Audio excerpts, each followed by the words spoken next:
വഴിയിൽ ഭൂതത്തെ കണ്ടു പ്രേതത്തെ കണ്ടു എന്നൊക്കെ പറയുന്നു. ശരിക്കും നന്ദൻ്റെ ഒളിച്ചോട്ടം വേണ്ട എനിക്ക് തോന്നുന്നത്. അവൻ്റെ മനസ്സിന് എന്തോ ഒരു പ്രശ്നം അലട്ടുന്നുണ്ട്.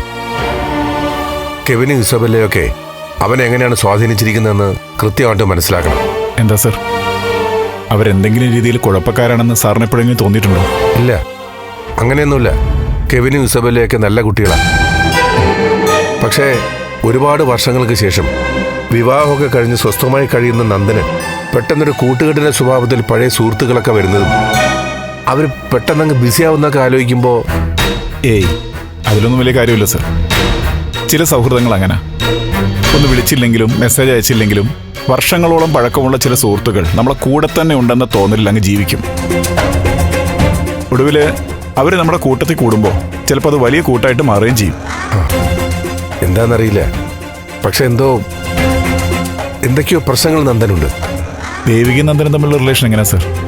ഞാൻ പറഞ്ഞില്ലേ, ഒരുപാട് ദുരൂഹതകൾ, ആകെ അസ്വസ്ഥതകളാണ്. ഇപ്പൊ തന്നെ പറഞ്ഞില്ലേ, ശാരികയുടെ കല്യാണക്കാരിയും അവക്കൊരു പ്രണയം ഉണ്ടെന്നൊക്കെ നന്ദൻ നേരത്തെ അറിഞ്ഞു. ഇപ്പൊ അത് വിളിച്ചു പറഞ്ഞിട്ട് വലിയ പ്രശ്നമായി.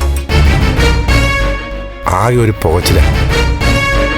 ആ പ്ലാന്റിന്റെ കാര്യം തന്നെ, ദേവിയെ പോലെ ഇത്രയും മനസ്സിന് ശുദ്ധിയും നന്മയുള്ള ഒരാള് ഒരു അഴിമതിക്കാരനെ സഹായിക്കുന്നു എന്ന് എങ്ങനെ ചിന്തിക്കാൻ പറ്റും? സാറ് പറയുന്നത് നേരാ. എന്തായാലും സാർ, ഒന്നൊന്നായിട്ട് എല്ലാം കണ്ടുപിടിക്കണം.